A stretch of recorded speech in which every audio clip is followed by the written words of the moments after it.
There's a lot wrong with World of Tanks, more than I or anyone could sum up in one video. While I do have a funny video planned for you guys, I wanted to talk about this first. So, let me introduce you all to the What's the Issue series of videos, where I'll be looking at the various issues that plague World of Tanks at the moment. Now, I've got a lot to talk about, but there's one topic I need to talk about first, which will color the rest of the videos from here on out. You see, I'm going to be leveling a lot of criticisms against World of Tanks, and I'm almost certain the one counter-argument I'm going to hear from people is that if the game is in fact so screwed up, why are people still playing it? And to put it simply, it's that there are no other options. Sure, World of Tanks does face competition from just about any other active MMO, but as far as direct competition goes, it really doesn't have any.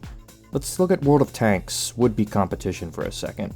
We have Armored Warfare, a game which plays very similarly to World of Tanks, and was arguably created for the sole purpose of competing with World of Tanks. It would make for the perfect competition, except the game is completely dead. One could argue that it was mismanagement, or that it simply wasn't as good as World of Tanks, but either way, it's irrelevant to what's being discussed here. What's important is that Armored Warfare is a dead game, and thus doesn't actively compete with World of Tanks. The only other game that could be considered direct in-genre competition would be War Thunder, which really isn't much of a direct competitor when you think about it. War Thunder plays very differently from World of Tanks, and the two don't exactly work as great substitutes for each other as a result. I know a lot of people can and probably have been arguing that they are, but I think these people are only looking at the game superficially. Take for example Burnout, the popular racing game famous for its demolition derby themed races and spectacular crashes. Would this game be considered competition against a franchise like Forza, a racing game franchise with greater emphasis on realism and more standard racing rules? Well, I would say no. The kinds of things that make either franchises appealing are different, even though they're both racing games. World of Tanks and War Thunder Ground Forces are a lot like this. They may technically be in the same genre, but what makes them appealing to people is completely different. And thus, migrating from one to the other isn't as simple as switching from a game like Call of Duty to its closest competitor, Battlefield.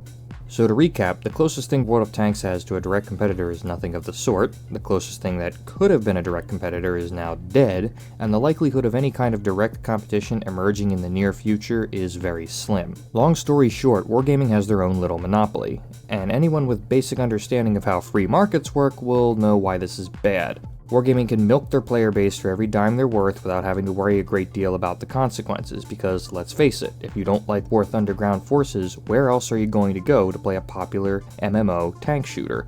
Sure, people can play other games, but that isn't the same as playing the kind of game they want. Now, I know a lot of people are going to say, well, they should just play a different game, to which I have to say, that's bullshit.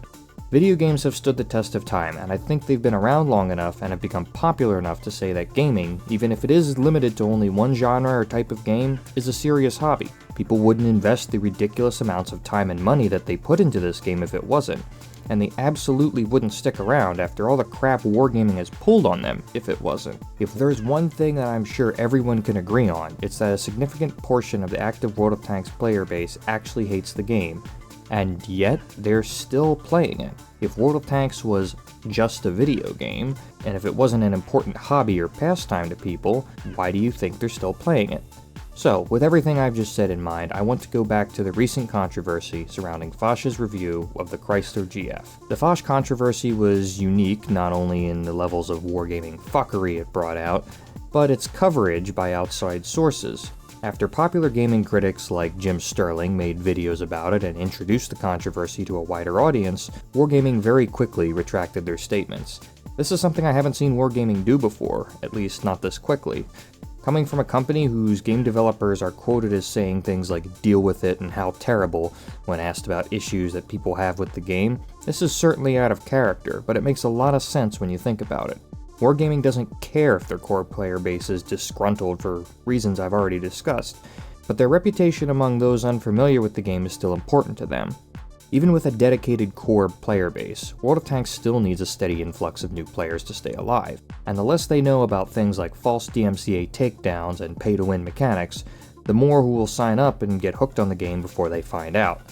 In conclusion, there are two big points I want you guys to take away from this video, which I'd like you to keep in mind for my upcoming issue videos as well. My first point is that the large active player base that World of Tanks has isn't proof that the issues plaguing it are just minor annoyances. People are playing it because they want to enjoy the game, and they're willing to really stretch their tolerance of a bad game and bad game mechanics to enjoy their favorite hobby. My second point, and the one most relevant to this video, is that in order to enact changes in this game in a reasonable amount of time, we need to attract the attention of people outside the community. If people like Jim Sterling were doing videos about things like tanks which you pay money for that are objectively better than the other ones, then I think WarGaming would be in more of a hurry to do something about it. This video is addressed to the World of Tanks community, obviously, but I also hope to gain some sort of outside attention with this. If that happens, then maybe for once we can start to see WarGaming listen to some of our criticisms rather than just dismiss them.